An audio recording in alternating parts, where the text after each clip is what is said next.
COPD రావడానికి అంటే స్మోకింగే కారణమంటారా? లేకపోతే ఇంకేమైనా కారణాలు ఉండొచ్చా?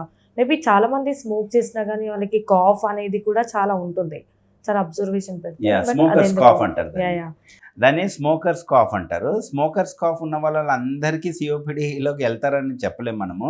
సీ స్మోకింగ్ ఎలా అంటే ఇప్పుడు స్మోకింగ్ ఒక్కటే రీజన్ కాదు సిఓపిడి రావడానికి. 100 మంది స్మోక్ చేస్తే అందరికీ సిఓపిడి రాదు. 100 మంది స్మోక్ చేశారంటే దాంట్లో ఒక 15 మందికో 20 మందికో ఎయిర్ ఫ్లో అదే సిఓపిడి రావచ్చు. రమారమిగా ఒక 15 మందికి సిఓపిడి రావచ్చు. అంటే మిగతా 85 మందికి సిఓపిడి రాదు. వాళ్ళలో కూడా కొంచెం దగ్గు ఉండొచ్చు, స్మోకర్స్ కాఫ్ అంటాం. కాకపోతే ఆ 100 మందికి మనము స్పైరోమెట్రీ లంగ్ ఫంక్షన్ టెస్ట్ చేసామంటే వాళ్ళ లంగ్ కెపాసిటీ డెఫినెట్గా నాన్ స్మోకర్స్ కన్నా తక్కువే ఉంటుంది. సో లంగ్ కెపాసిటీ తగ్గుతుంది, కానీ సిఓపిడి రేంజ్కి రావడానికి వాళ్ళకి ఓన్లీ 15% వరకు వస్తారనమాట. అండ్ వేరే కారణాలు కూడా ఉన్నాయి. కానీ మనం స్మోకింగ్ గురించి ఎందుకు మాట్లాడతాం ఎక్కువ సిఓపిడి అంటే నంబర్ ఎక్కువ.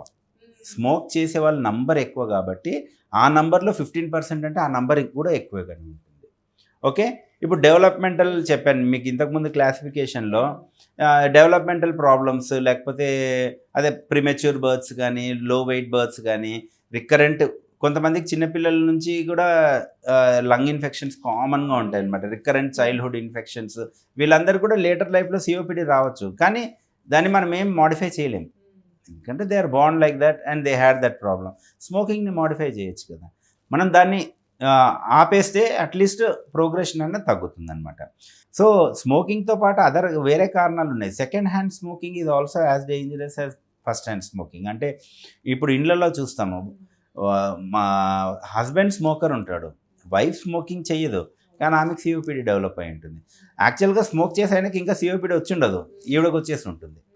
So second hand smoking is also as dangerous as first hand smoking. And indoor air pollution కూడా ఇంపార్టెంట్. ఇండోర్లో కూడా మనం ఎప్పుడు కూడా పొల్యూషన్ అంటే అవుట్డోర్ పొల్యూషన్ గురించి మాట్లాడతాం, కానీ ఇండోర్ ఎయిర్ పొల్యూషన్ కూడా చాలా ఇంపార్టెంట్. అందుకనే డస్ట్ పార్టికల్స్ ఎక్కువ ఉన్నా కూడా ఇండోర్లో మనకి ఆ లంగ్ ఎఫెక్ట్ అయ్యే ఛాన్సెస్ ఉంటుంది.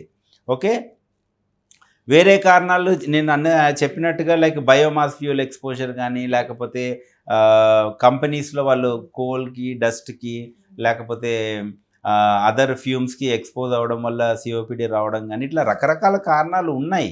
లంగ్ ఇన్ఫెక్షన్స్, క్రానిక్ అంటే రిపీటెడ్ లంగ్ ఇన్ఫెక్షన్స్ వచ్చి లంగ్ డ్యామేజ్ అయ్యేసి, టీబీ మన ఇండియాలో ఇంకోటి, టీబీ వచ్చి తగ్గిన తర్వాత లంగ్లో ఫైబ్రోసిస్ వస్తుందన్నమాట. దాని నుంచి పోస్ట్ టీబీ సిఓపిడి అంటాం. ఆ స్కారింగ్ రావడం వల్ల కూడా సిఓపిడి డెవలప్ అవుతుంది. ఇట్లాంటివి కూడా ఉంటాయి, కారణాలు ఉంటాయి అన్నమాట. బట్ మనము మాడిఫై చేయగలిగిన కారణం ఏది అంటే స్మోకింగ్ ఒకటి, రెండోది పొల్యూషన్. ఈ రెండింటిని మనం మాడిఫై చేయగలుగుతాము. మిగతావి రికరెంట్ లంగ్ ఇన్ఫెక్షన్స్ రాకుండా మనము వ్యాక్సిన్స్ తీసుకొని ఆ రకంగా ప్రొటెక్ట్ చేసుకోవచ్చేమో, కానీ but by and large other things are not under our control అనమాట.